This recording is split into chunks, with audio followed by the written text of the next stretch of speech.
C'est quand tu veux, Laura. Ah oui, c'est bon, ça marche? Ok. Ouais. Eh bien, bonjour à tous. Merci beaucoup à la Ferme Digitale pour ce bel événement et pour l'invitation. Vraiment navrée de ne pas pouvoir être en présentiel avec vous. J'aurais beaucoup aimé.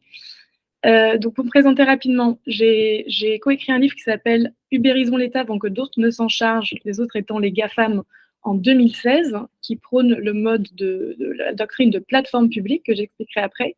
Et ensuite, j'ai mis en œuvre cette doctrine à l'ARCEP dans les télécoms, puis dans la santé pendant 3 ans et demi, notamment pendant le Covid.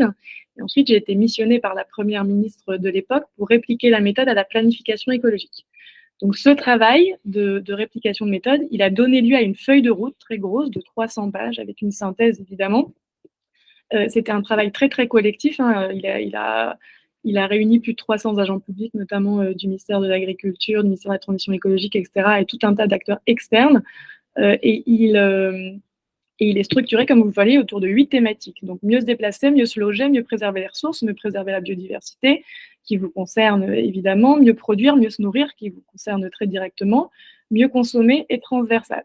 J'en profite pour remercier vraiment très chaleureusement Jérôme, David, Annelle, Thierry, Mehdi et tous ceux d'entre vous qui ont vraiment contribué activement à la feuille de route parce que vous le savez et c'est très sincère, le pilier mieux nourrir notamment n'aurait jamais atterri sans votre soutien et sans votre expertise, etc. Donc c'était absolument indispensable et il faut absolument que ça continue.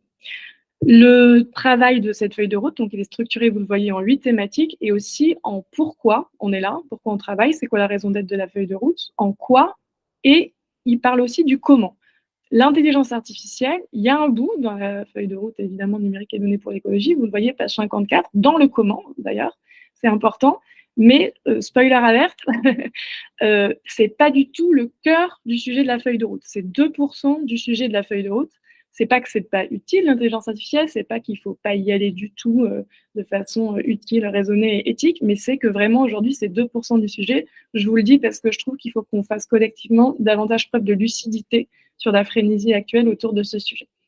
Je commence par le pourquoi, comme je le disais tout à l'heure. Le pourquoi, c'est absolument essentiel parce que l'IA, le numérique, l'innovation, c'est comme l'argent, c'est pas une fin en soi, c'est un moyen au service d'objectifs métiers plus nobles. Donc il faut d'abord collectivement qu'on définisse notre manifeste, notre boussole, notre raison d'être. Donc qu'est-ce qu'on a fait? On l'a fait tous ensemble. On a écrit un manifeste du chantier qui lui aussi essaie de faire preuve de lucidité par rapport au numérique et marche sur 2 jambes en disant, il faut se rendre compte qu'en fait, le numérique, c'est juste quelque chose qui permet le partage d'informations. Et aujourd'hui, on n'a plus jamais besoin que de travailler ensemble et de faire écosystème.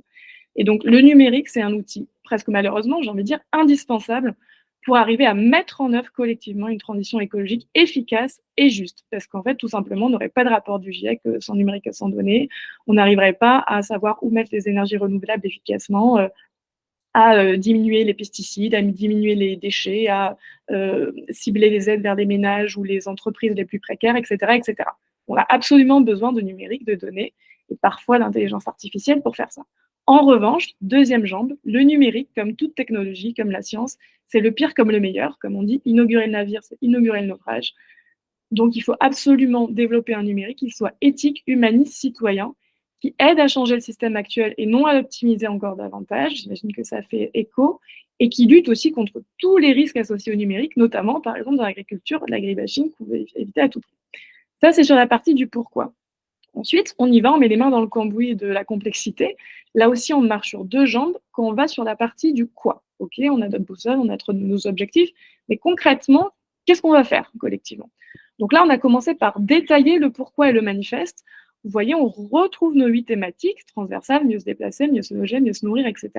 Et on a pris des personas extrêmement variés qui aujourd'hui ont des problèmes à cause de nous, experts du sujet numérique et données, qui n'avons pas fait suffisamment de boulot collectivement aujourd'hui. Donc typiquement, on a un persona qui est une agricultrice qui n'arrive pas à toucher de façon fluide sa prime environnementale alors qu'elle a diminué ses entrants. On a un agriculteur ici dans mieux préserver les ressources, notamment sur l'eau, qui de la même façon, vous le voyez, arrive pas à savoir exactement de façon simple les obligations et les restrictions qui s'appliquent sur son activité, mais on a aussi tout un tas d'autres personas, des gens qui travaillent dans un ministère, en région, des ONG, des citoyens, des industriels. On a plein de gens aujourd'hui qui n'arrivent pas à correctement faire leur métier parce qu'on n'est pas collectivement suffisamment bon sur les sujets numériques et données.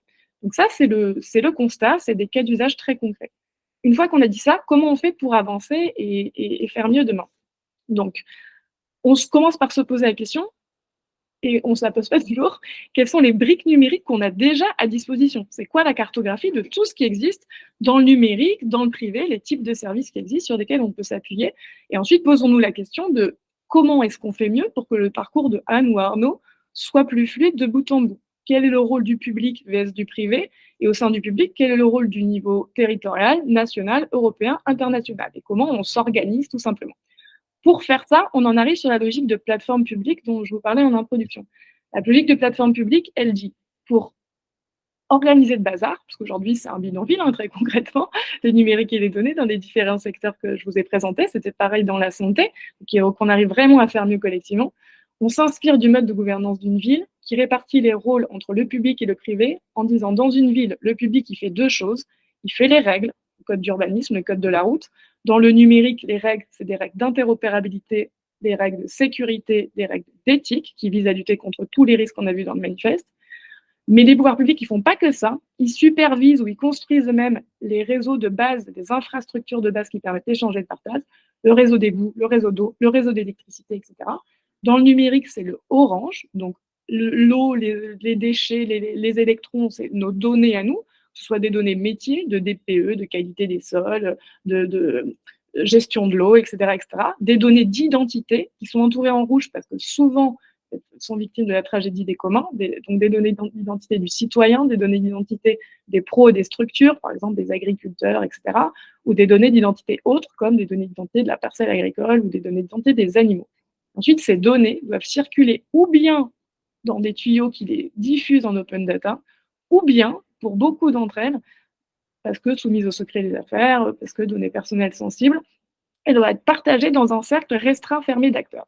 Et ces infrastructures, dans toutes les thématiques que vous avez vues, mais aussi dans la santé, dans l'éducation, dans la justice, elles aussi, souvent, elles sont victimes d'une énorme asymétrie d'informations. Et on parle beaucoup d'open data, on parle beaucoup des données métiers, on parle de plus en plus des données de sécurité, d'interopérabilité, d'IA, de blockchain, de métaverse. Mais on ne parle jamais suffisamment des fondations de la maison, alors que si on n'a pas ça, on construit tout le reste sur du sable. Ça, c'est public. Ça ne veut pas dire qu'il n'y a pas d'acteur privé derrière, mais qu'en c'est le cas, c'est en marque blanche. Et ensuite, on a toute la partie sympa, plus sexy, que vous faites vous, qui sont les services numériques à valeur ajoutée métier, pour les agriculteurs, par exemple, ou les médecins, si je reprends la santé, pour les citoyens, par exemple, Doctolib, pour prendre ce rendez-vous en ligne. Tout ça, et puis le toit de la maison, c'est des services numériques, des observatoires à valeur ajoutée métier, c'est la partie émergée de l'iceberg, qui, sauf exception, sont faits par le privé. En revanche, notre boulot à nous, c'est de faire en sorte qu'ils respectent les règles et qu'ils se raccordent aux infrastructures numériques. Tout comme les maisons d'une ville, sauf HLM, ils ne sont pas faits par les pouvoirs publics. Par contre, on fait en sorte qu'ils respectent le code de l'urbanisme et qu'ils se raccordent au réseau d'égouts. Et pour réguler ça, faire en sorte qu'il y ait la carotte et le bâton pour réguler tout l'écosystème privé ou associatif, il y a les nuages. La partie validation, c'est le bâton, et la partie financement innovation, c'est la partie carotte. Donc voici la logique d'ensemble. L'IA, elle est ici, dans le nuage innovation. Donc encore une fois, c'est important, mais non seulement 98, très sincèrement, des problèmes qu'on a identifiés dans la slide précédente, c'est pareil dans la santé, etc., sont solubles avec des sujets qui sont beaucoup plus dans les fondations de la maison, dans les murs de la maison que sur ces sujets-là. Encore une fois, ça ne veut pas dire qu'on ne peut pas aller plus loin, ça ne veut pas dire qu'il ne faut pas y aller, ça ne veut pas dire que ça ne permet pas des trucs super. Mais je nous incite collectivement à faire preuve de davantage de lucidité. Ça me fait penser quand j'ai écrit Bérisons les temps, on m'a dit il faut écrire blockchainisons l'État, t'es à côté de la plaque en 2016 parce que on était à fond dans la blockchain, etc. Pendant le Covid, on me demandait toutes les 2 semaines comment vous utilisez l'IA et la blockchain pour nous déconfiner et en fait en pratique pour savoir comment envoyer les vaccins, où il y avait les lits d'hôpitaux qui étaient disponibles pour faire du transfert de patients, où envoyer les respirateurs. Il n'y avait très sincèrement pas besoin d'IA, ou alors vraiment à la marge. Le sujet, par contre, c'était l'identité du patient, l'identité des hôpitaux, l'infrastructure de partage de données pour que tous les acteurs publics privés communiquent, etc. etc. Donc, évidemment, l'IA, c'est important, mais ce que je peux vous dire, c'est que le plus important et le plus dysfonctionnel aujourd'hui, et c'est en partie de notre faute, le pouvoir public, c'est les fondations de la maison.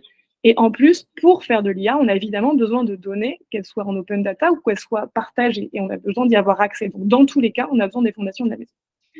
Donc vous voyez, on n'a pas fait une maison dans la planification écologique, on en a fait plein. Notamment, vous avez la petite ferme ici, mieux se nourrir, et puis vous avez la petite gare, etc., etc. Et puis vous avez des tuyaux qui relient toutes les maisons, parce qu'il y a évidemment besoin de partager des données entre les différents secteurs. Par exemple, les données de l'eau qui sont ici, elles ont évidemment besoin d'être partagées avec les données de la maison mieux se nourrir. En santé numérique, juste pour vous montrer un peu, c'est sympa aussi de dézoomer sur d'autres secteurs, c'était exactement pareil. Donc on avait une seule maison, parce que le périmètre était beaucoup plus petit, et les améliorations principales et drastiques qu'on a fait en 3 ans et demi, collectivement, acteurs publics et privés, c'est sur les sujets d'identifiants, sur les sujets d'infra de partage de données, on a complètement remis à l'état de l'art le DMP qui est devenu mon espace santé, et sur les sujets des nuages.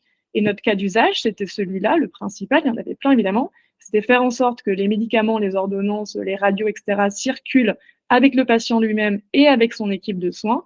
Et ben, comment est-ce qu'on a réussi à obtenir cette courbe en hockey stick, comme vous dites, les start-upers, qui se voit rarement dans les pouvoirs publics, je tiens à le préciser quand même, c'est assez rare, parce que on a avancé à marche forcée tous ensemble. Et aujourd'hui, sur mon espace santé, donc le successeur du DMP, qui était une coquille vide depuis 5 ans, on a 80% des hôpitaux qui sont connectés, les 2 tiers des libéraux et 12 millions d'utilisateurs et 95% des Français qui ont un compte ouvert, alors que c'est un outil qui n'existe que depuis 2 ans et qui n'est pas obligatoire. C'est pas gagné, c'est pas fini, mais honnêtement, c'est un exploit industriel. Et de la même façon, pendant le Covid, il y a eu CIDEP qui a été fait, qui est la deuxième grosse infrastructure de partage de données dans la santé, qui vous envoie votre résultat de test Covid automatiquement, qui a permis de déclencher le contact tracing, qui a permis de savoir quelle région il fallait confiner, qui fait le pass sanitaire, etc., etc. Ça, on l'a fait en 3 semaines. On a connecté 4500 laboratoires de biologie médicale en 3 semaines, alors que ça faisait 8 ans qu'on n'arrivait pas à faire sur la dingue et le chikungunya. Ça, c'est sur la partie du quoi, donc qui marche systématiquement sur 2 jambes. L'État plateforme, la cartographie, la plateforme publique. Et donc, vraiment, on a besoin de ces communs numériques dans les fondations de la maison, en soi, pour résoudre 95% des problèmes, et aussi, de toute façon, pour faire de l'IA, et la partie cas d'usage et la façon dont on relie les deux. Quand on va sur le comment, très rapidement pour conclure, il y a 2 leviers principaux pour qu'on y arrive collectivement. Et on peut y arriver. Regardez, ça a été fait dans la santé, mais dans tout un tas d'autres secteurs, y compris à l'étranger. C'est des sujets très complexes, mais qu'on peut arriver à porter. Comment? Nous, pouvoir public, il faut qu'on change drastiquement la façon dont on travaille en interne, notamment sur les sujets numériques. Vous voyez ici la culture d'équipe qu'on appliquait à la santé et qu'on a mis sur pied pour la planification écologique. Je vous le montre parce que vous voyez, agir avec courage, rigueur et cœur, ça fait écho au thème de votre journée sur l'audace que j'adore. Et vraiment, c'est extrêmement important. Et je vous invite à nous rappeler que l'inverse du courage, c'est pas la lâcheté, c'est le découragement. Et c'est très, très facile d'y sombrer. Donc, il faut absolument qu'on se serre les coudes, nous en interne, mais aussi avec vous, en se passant de l'énergie, pour arriver à pas lâcher et à faire sortir de terre nos projets. Et je suis convaincue que c'est possible. Ça, c'est sur la partie interne.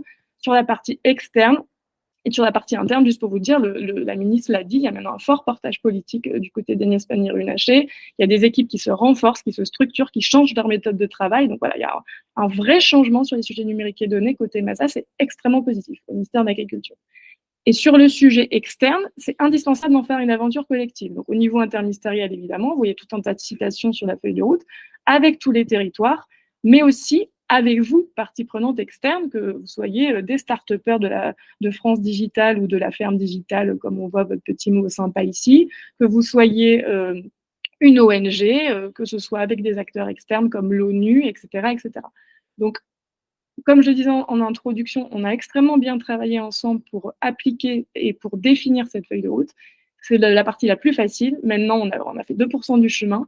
Il faut absolument se remonter les manches ensemble, acteurs publics et privés, pour mettre en œuvre cette feuille de route et avancer plus vite en 3 ans qu'en 20, comme ça a été fait dans d'autres secteurs. Donc voilà, merci beaucoup à tous. Vous pouvez compter sur des agents publics et on compte sur vous aussi, notamment pour répondre à la concertation publique de la feuille de route, là, qui se finit fin mai, et sur laquelle on a vraiment besoin de vos retours pour challenger, pour compléter, pour demander de modifier si ça ne vous semble pas pertinent, mais aussi, et j'insiste sur ce point, pour soutenir si vous pensez que ça va dans le bon sens, parce que c'est votre soutien qui permettra aussi de tirer tous les moyens qui seront attribués à cette feuille de route ensuite. Voilà, merci beaucoup.